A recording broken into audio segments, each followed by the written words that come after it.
and welcome to the Press Room with WCN-TV, brought to you by the Wilson County News.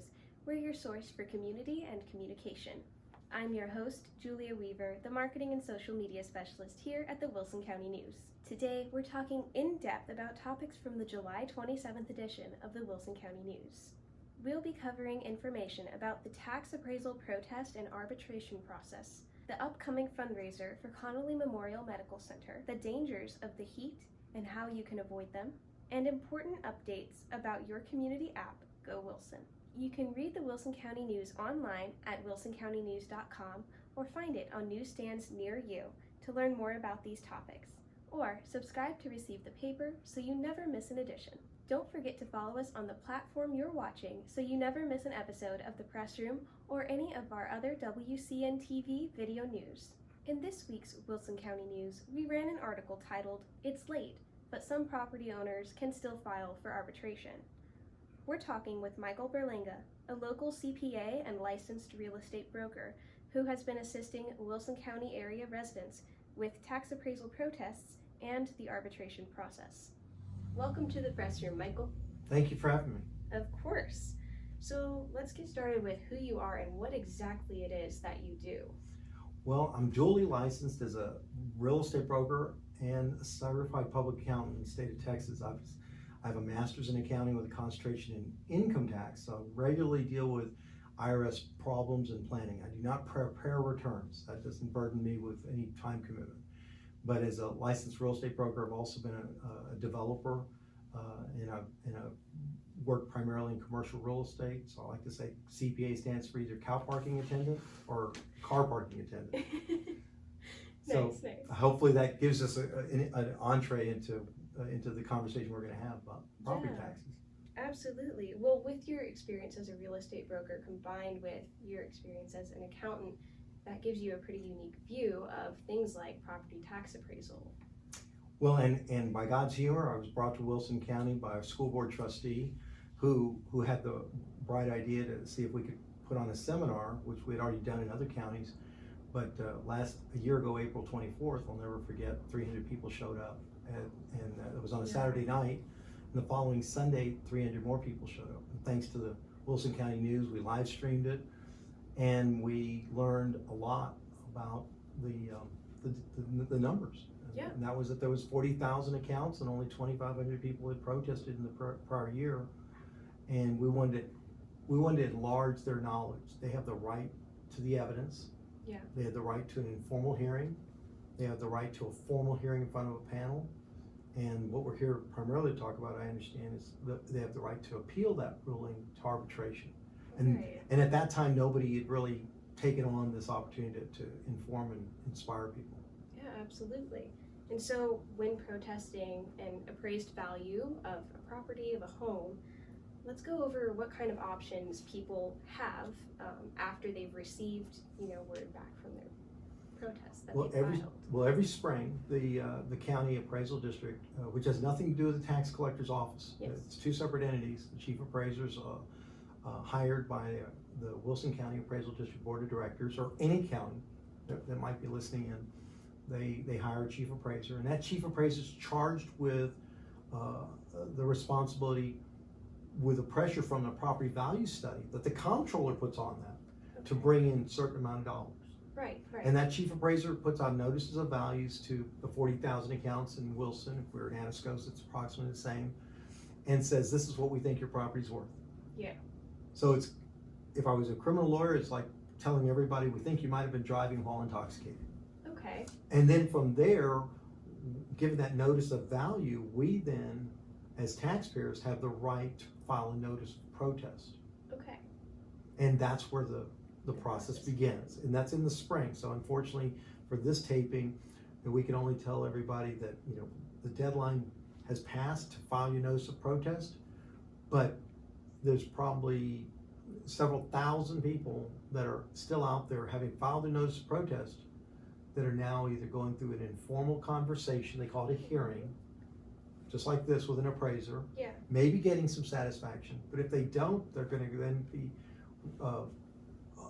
allowed to go in front of a panel, an appraisal review board panel, who are not necessarily experts in real estate. Okay. And that panel gets to hear the case and make another ruling. Right. And that's usually where it ends. Okay. But it doesn't have to end there. It does not have to end, and that's what brought us to getting acquainted today is that of the 40,000 parcels of which 2,500 protests were filed, Yeah. Historically, only 2 or 3 people would seek an appeal through arbitration. Wow. Now, this isn't litigation, doesn't require an attorney. Okay. The form is pretty streamlined. It's anybody can get it off the website, request for arbitration, and it's a comptroller's form that is about a page and a half in filling out primarily. Yes. It's just facts. You're Okay. not even giving your case. You're just stating who you are and the property you own. And with that, and a fee, I call it a deposit that could range from as low as $450 for residential homeowners that are protesting their homestead, Right. to as high as $1,500 for commercial properties that might be up to a value as much as $500,000. Okay. They get a chance to go in front of an expert, All right. not a panel locally, Yeah. and they can actually exclude that expert from being from the county. Okay. So it's a pretty pure form of justice that we Yeah. can say, I don't want anybody that knows anybody in Wilson County or any county that they're originating the request. And that person has to be licensed either in law or accounting or real estate, and having attended a 3-day course, of which I also attended. They are certified and they are put on the registry of the comptroller. Right. So they're independent. They don't work for the comptroller, they don't work for the county. Yeah. They're assigned that case and they get to hear the case probably with a higher level of expertise and render an opinion. And so what that does for citizens who are concerned about a bias from maybe locals in their county is removes that bias and also allows them to get a certain level of expertise involved rather than people who may not be licensed, like you mentioned earlier. Absolutely, and that's something I want to emphasize, because I'm one of the few people that I guess is such a, for lack of a better expression, enthusiast, Yeah. that I took the course to be on a panel. I spent the $50, I went to the comptroller's course to be on a panel, but I also, at the invitation and encouragement of the chief appraiser in Bexar County, took the 3-day course on how to be an arbitrator. Okay. So I'm neither an arbitrator on the registry of the comptroller, of which there's only 200, Wow. nor am I on the panel. But having studied both, I know like the difference between a physician and a dentist. I know that there's overlap, but also there's distinction. Right. In this case, it's about, I know who's hearing the cases at the local level, at least by virtue of their training. I know what they're told that they have to know and what they don't have to know. Yes. And I know what they have to know to be an arbitrator. And I'm not an attorney. Okay. And so I don't have a bias towards, oh, well, let's go file a lawsuit, but I need $2,500 just to get that process started. Yeah, so this process of arbitration is a much more affordable route to take if you're not satisfied with the results of your protest. Yes, and the article that y'all just wrote, I believe, about very close to the family taxpayer, started out with somebody who just wanted to protest for principle. Yeah. Through arbitration. He had already filed the request, and then I was blessed to meet him and mentor him through organizing his evidence, if you will, and then witness it. And he was successful. So the arbitration fee that was part of his $450 deposit will now be refunded to him. Wow. Less the $50 for administration, but the arbitrator, that third party that heard the case, that fee was paid by the county. Amazing. So he wins his case, he lowers his taxes, and he got the deposit refunded because he made such a good case that from the value of the county ruling to the value he was seeking, Yeah. his value was that the arbitrator's ruling was less than or more than halfway. In other words, it was closer to his value. He didn't get everything he asked for, but he got more than what the county got. And thus, quote unquote, I hate to use this expression, but loser pays the arbitrator. All right. And so, talking more about the extent of arbitration and the effects of the arbitration, if you win your case, does that impact more than just your taxes? What does that alert county officials to? Well, I hope, in the big picture, I hope it will alert county officials to the reality that the appraiser districts are overworked. Right. If I know the numbers, as I recall them a couple of years ago, there's 40,000 accounts. there's approximately 8 appraisers, and for those 40,000 accounts that have to come up with a value somewhere between January 1st and April 1st when they put out the notices.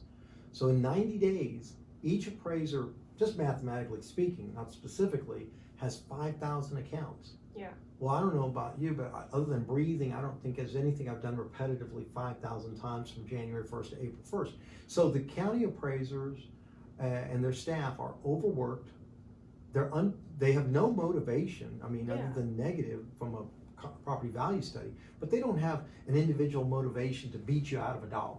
And I really want to make sure that everybody's clear. I'm not here to chastise any chief appraiser or their staff.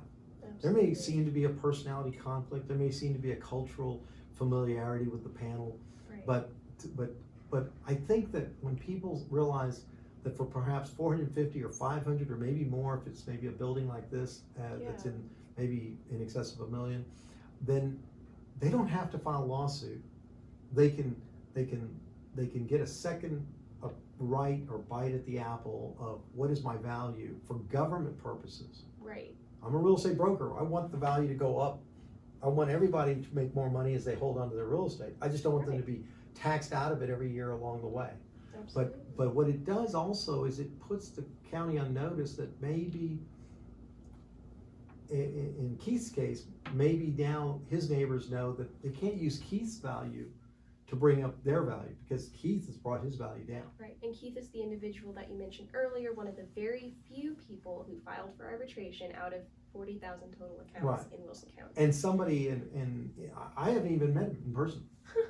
And yet we crossed paths because of the seminars, and he called on me, and he's soft-spoken, he's faith-based, and he just was, I think, led by the Spirit. That's what I told him to file for the arbitration. He did all that on his own.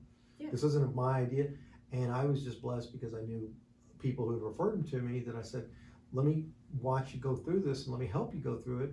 And I felt like his success story was something that was newsworthy. Right. I mean, he didn't win the lottery, but as it relates to people who go to property tax protests, this sometimes is the first time they've ever engaged the government in an argument. Yeah. And I use that word not with a negative connotation, but it's an argument. It's a difference of opinion. Yeah. And we're putting on evidence, and think about it. Everybody's reduced to the level of you're saying that my property's worth something and I disagree, and now I have to argue against your opinion. And many of these people, they probably never even had to argue a speeding ticket. Right. And so they've never engaged the government in an argument with a financial consequence. You know, they're probably more likely to engage a speeding ticket argument. Yeah. You know, or the risk of not having their insurance premiums go up, or or going to prison or something like that. You know, this is just their money in their pocket. Yeah, and so that makes it all that much more worth the while of, going through the trouble of submitting your arbitration request. And can we talk about what arbitration is supposed to do for citizens, why it was originally introduced to Texas legislation in 2005, if I'm not mistaken? I think you've got it better than I do, because I just know it's about that time, but you seem to have done the research. And it was introduced, I think, because of the complaints that were brought about by taxpayers to the legislators. Yeah. That I don't feel like I'm getting a fair shake. But I don't know what the debate was. I've worked in the legislature as a staffer. I don't know what the debate was in 2005, but the solution was the comptroller could oversee through its office a process of arbitration. Right. And somebody like myself, or who's licensed either, as I said before, lawyer, CPA, real estate broker, and there's other, but it would be on a registry where cases were assigned to them. So you've eliminated the appearance, if not the reality, of government undue influence. It's not local wealth or cultural discrimination. It's not a statewide entity that's trying to make its own case to defend the county. Yeah. And so I think it's one of the purest forms of justice if we're going to talk about debating an issue, because it's affordable, and it's not been made popular unfortunately, because many of the people that I know in the legislature that are there now weren't there then. Right. They didn't pass this legislation, so they don't even know that it's available. Does that make sense? So, no, it does. So, and unfortunately, some of the people who are in leadership, I would ask them directly if they were on this conversation with us, why aren't you telling every Texas taxpayer?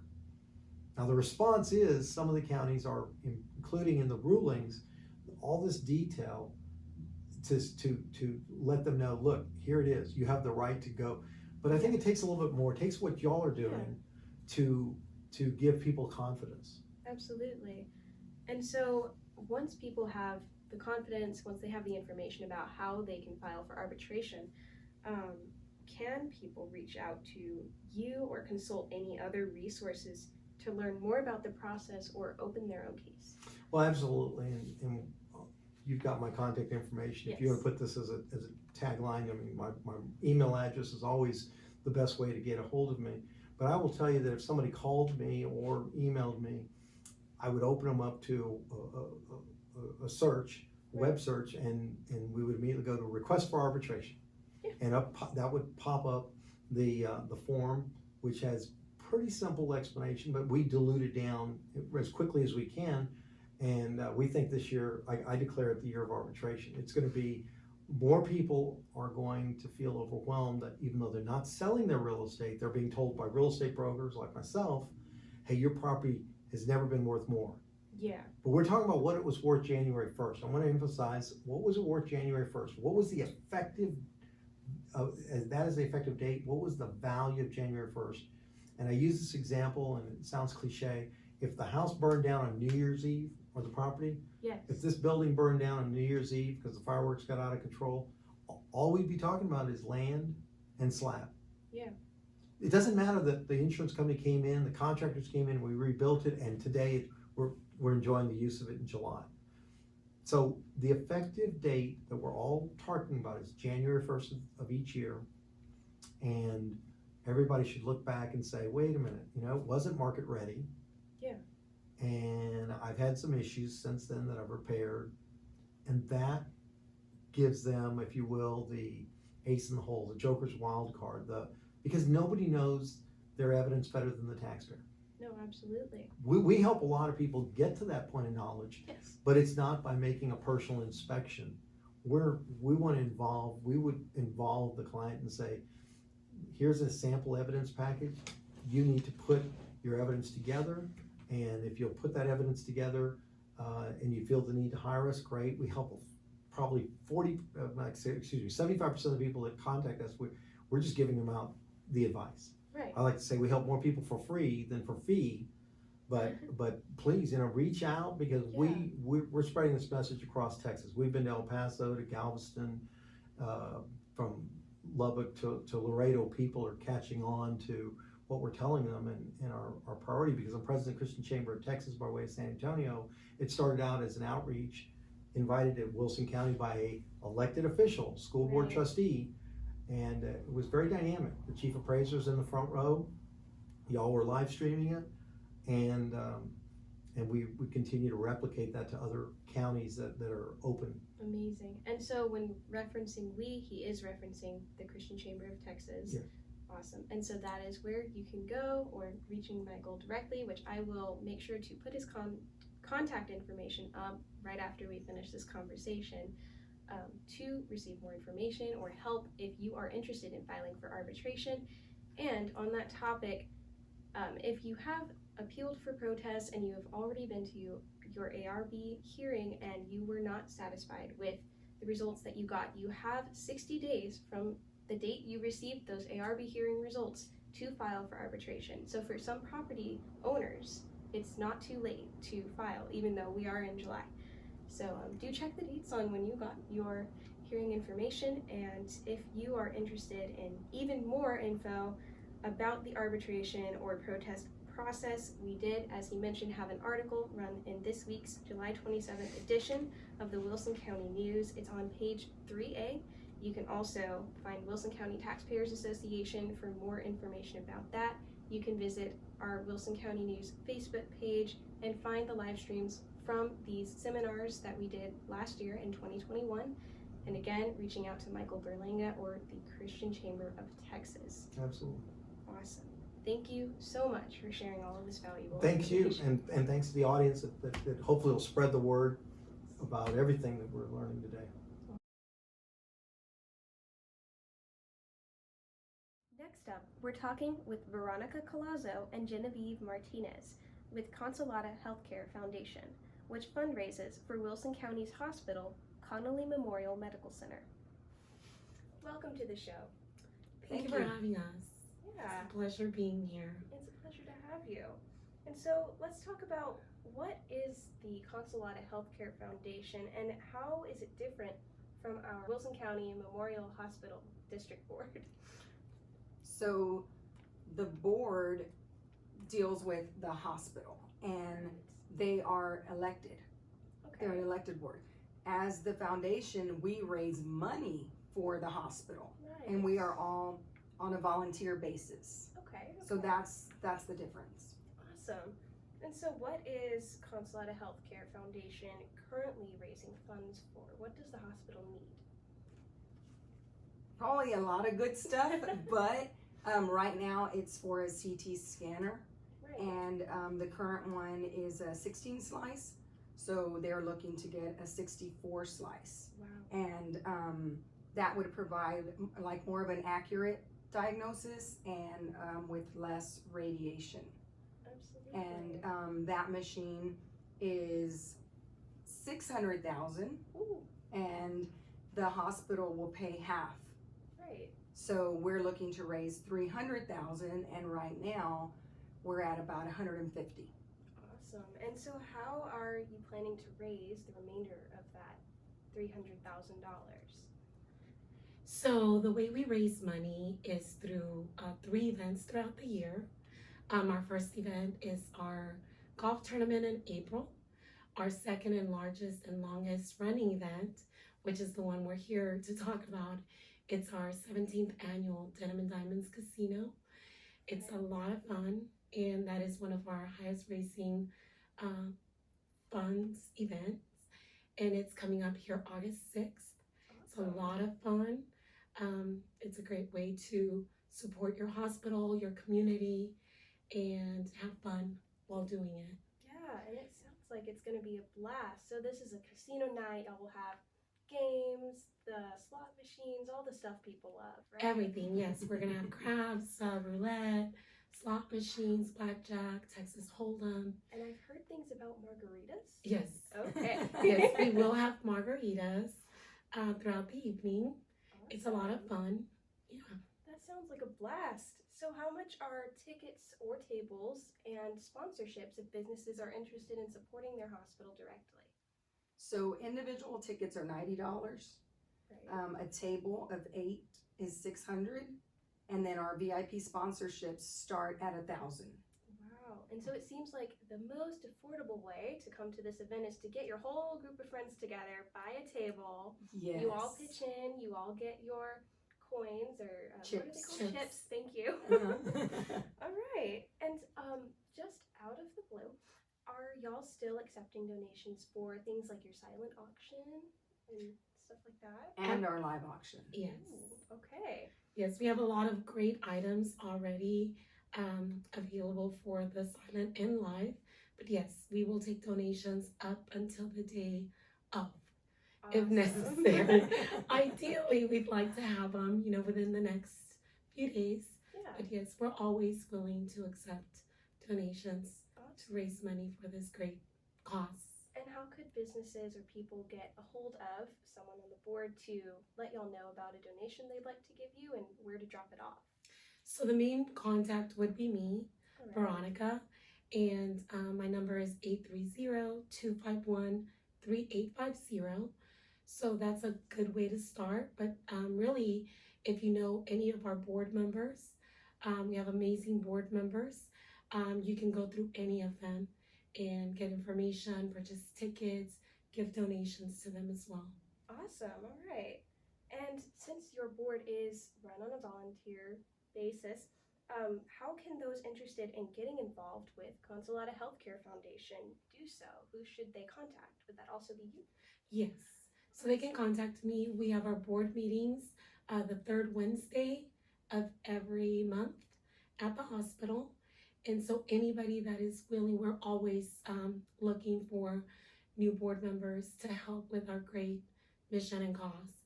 And so everybody's welcomed. Basically, you come into a meeting, just hear, what we're about, what we do, and then you can fill out an application, and then you get voted on by the board, and then you can start working. That's so cool. All right. So good news for those of you who are looking for a little extra volunteer time. And so I think that was all of my questions, but thank you so much for coming and sharing with us. Thank you for having us. Thank you for having us. Next, we're talking about the dangers of the record-breaking heat we've been experiencing. But first, we're taking a quick break. We'll be right back with more news. Welcome to C Street Gift Shop, located at 1012 C Street in Floresville, Texas. We're your one-stop shop for all things gift, including boutique-style clothes, gourmet food items, bath and body products, and much more. We love our community, and to show our love, several items for sale in our shop benefit local nonprofits. These handmade quilts by Carolyn Dote benefit the Wilson County Historical Society in honor of the late Harry Groves. These bowl cozies, also by Carolyn, benefit the same cause. Zip-up pouches by Nikki Storr benefit the Friends of the Wilson County Public Library, which fundraises for the library's programs. Come visit our shop to find fun, unique, and handmade items sourced in Wilson County, or shop online at www.cstreetgiftshop.com. We'll see you soon. We're glad you're still with us for the press room. We're talking with Wilson County News reporter Gregory Ripps about the July 27th article titled "High Temps Bring Health Safety Risks." Welcome to the press room, Greg. Well, good to be back. Absolutely. So, what dangers can the heat bring? It can bring health-related risks. A person is not used to the heat that we've been having, and what you may feel comfortable doing at 90-degree temperature, maybe when it gets to be 100 or 105, you'll find yourself much more easily drained doing the same things. Right. And so, who all is at risk for these draining effects? Well, anyone is potentially at risk. I was interested to note that the emergency services personnel mentioned that they were taking some training in dealing with children who have been affected by the heat. Sometimes children don't realize how hot they really are. They just continue to play, and like an adult, they think, well, I've done this before, I can do it again, and don't realize the effect that the heat is having on them. Of course, older people are definitely subject to the heat, but people who are used to working outdoors, in particularly, are working in temperatures 10, 20, maybe even 30 degrees higher than they're used to. And especially if you have a job that involves outdoor work, you've got to be very conscious of taking breaks and drinking plenty of water. Absolutely.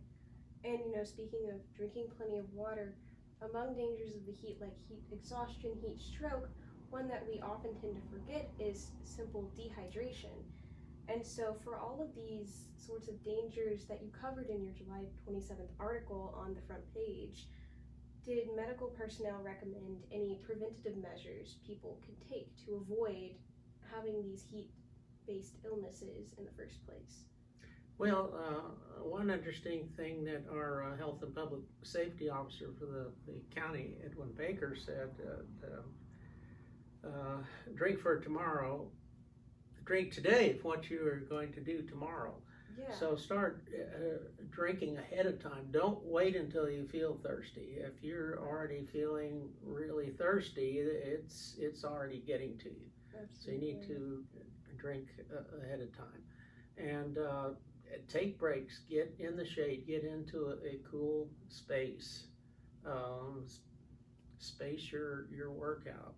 Let's back up a moment and talk about heat exhaustion and heat stroke. What is the difference between these two dangers?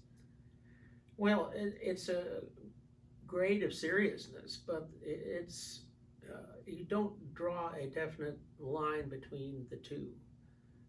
You can treat heat exhaustion without a medical professional, but if you don't recover rather quickly, then you still need to get medical help, or you will go from heat exhaustion to heat stroke. Right. And so I don't want to think that, want a person to think, oh, well, I'm just suffering from heat exhaustion, I'm all right, I'll keep going. Don't. Yes. The simplest thing you can do is get into a cooler place, get comfortable, loosen your clothing, don't wear tight clothing, it simply inhibits your circulation, and sip on some water. Don't go gulping water down, that will just cause more distress. Right. So don't go to extremes either. I, having some experience in the military, remember an exercise where a person was actually suffering from heat exhaustion, and they applied so much water and so much ice that she began to shiver, and they thought, well, what symptom is this? Well, they had dropped her body temperature too low. Wow. So be careful. Don't get in that circumstance. If you have any doubts, call EMS. But of course, your best assistance to EMS is trying to avoid needing to call them. Absolutely. And so another way that citizens can still support their EMS, their local emergency services districts, is to prevent fires. This is what information that you gave in your article this week. So what are some measures that personnel recommended to prevent fires? Well, of course, along with the heat, we've had very dry weather, and heat and dry weather mean we have plenty of dried vegetation, which is very likely to set on fire, and fires can easily spread in those circumstances. Some of the common things that firefighters have told me as causes of fires are throwing a cigarette butt out of a window of a vehicle into the side of the road or into the median, which can catch fire. Right. Another common cause of fire is to drive on dry grass. And if your car is hot, it can start the grass on fire. Wow. If you just park the car there, remember, as soon as you stop a car, it's going to get hotter. So then you can park your vehicle, get out and leave it, and then the fire will start while you're away from the car. Another thing that commonly happens is someone has a chain on the back of their truck or trailer, and it drags on the asphalt or concrete and causes sparks, which can also lead to a fire. Wow. So lots of little things that are adding up to these larger consequences that then involve emergency response teams. And so what would the general consensus be about where to find more resources? Or if you are, attempting to burn trash or something of the sort, where could you find information about whether it's safe to do so, or if it is allowed currently or legal currently, how to do so safely? Well, Wilson County remains under a fire ban, which means you have to have a permit if you plan to do any burning. And if the drought conditions are of a certain level, if the wind is at a certain speed, then of course they will not issue the permit. But people can operate things, and I left this out earlier, but another thing that's caused some fires in Wilson County are welders. Oh, People using welding equipment, and I think they're just fixing a gate or some piece of metal, but the flame gets out of hand. So, yeah, that's just another thing that can cause a fire. wow. And so where can people access information about their current burn bans other than at wilsoncountynews.com/burn-ban, or find, further fire safety information? Yes, well, the National Weather Service has a site, and that would be the authoritative place to go, because they provide up-to-date, well, I should say at least daily, notices on weather trends for different areas of the country. And with these things, they have tips, some of which I have covered, and other information on fire prevention. So there are many sources for these things. We just need to apply some common sense, and we also need to watch out for other people. Check up on neighbors, check up on relatives if they are older. Make sure that they're not in a situation that can lead to heat exhaustion or heat stroke, or involved in some activity that could cause a fire. And remember too, your pets. Yes. They're not used to being outdoors in heat like this. We think of having them in at our convenience and outdoors at our convenience, but especially when it comes to cats and dogs on hot asphalt or concrete, they can actually burn their feet. And of course they can suffer from the extremities of the heat and lack of water. Make sure they have plenty of water. So think of ourselves and think of others. Absolutely. And for more information about how you can avoid the dangers of heat, again, see Greg's article in the July 27th edition of the Wilson County News. We also talked on our WCN Live show on Facebook with Dr. Mitchell, MD of Atascosa Health Center last Wednesday. You can check out that article for even more information from a health professional about how to avoid the dangers of this extreme, record-breaking heat. So thank you so much for the information that you've shared today, Greg. Very welcome. Be sure to download our community app, goWILSON, to access current burn ban information right from your phone. On that topic, those of you with our app may need to install an update to access this feature.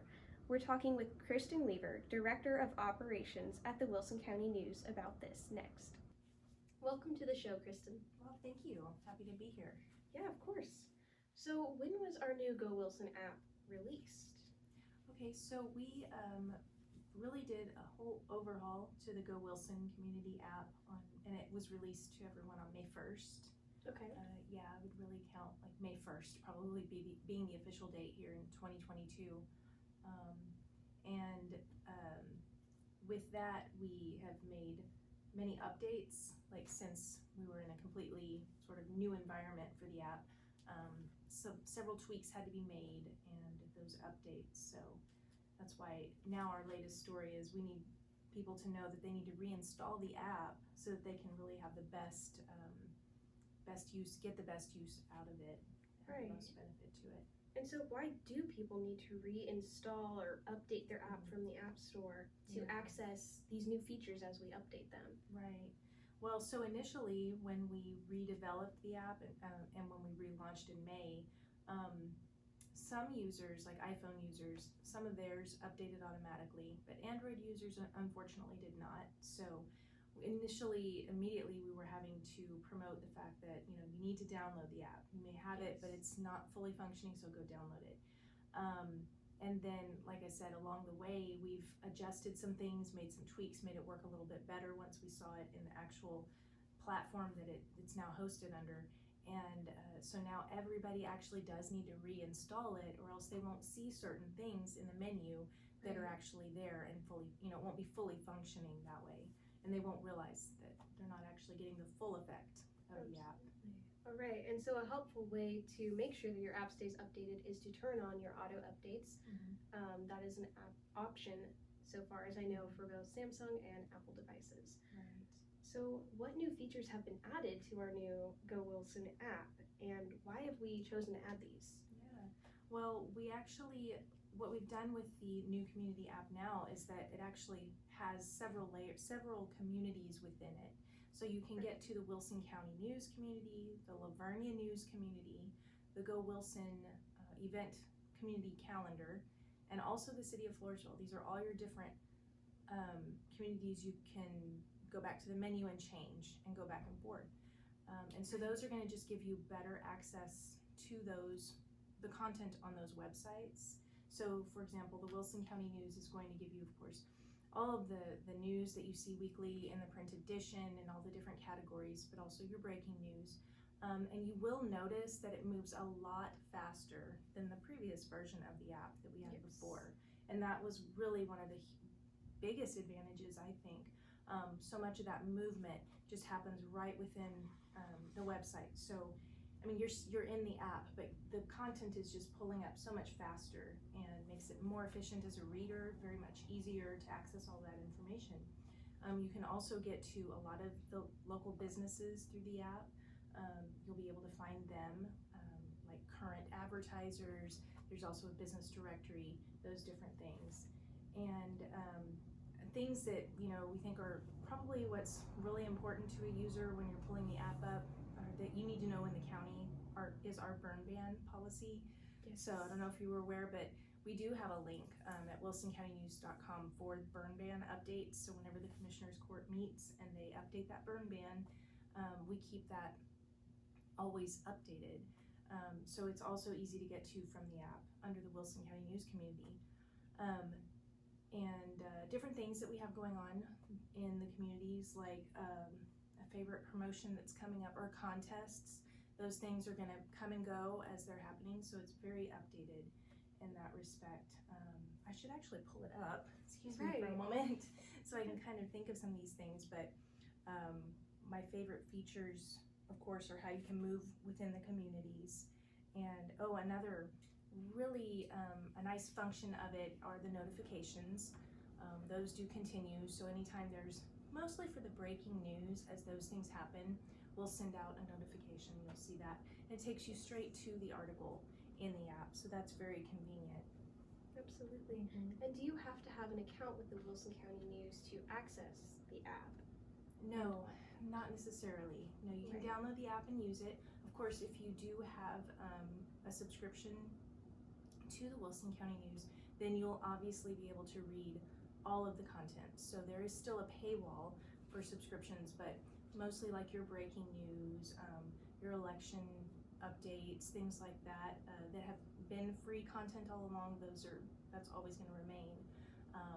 And you always have the option when you come across an article where it's behind the paywall, then to just go ahead and take the steps and subscribe or log in, and then you can access that content.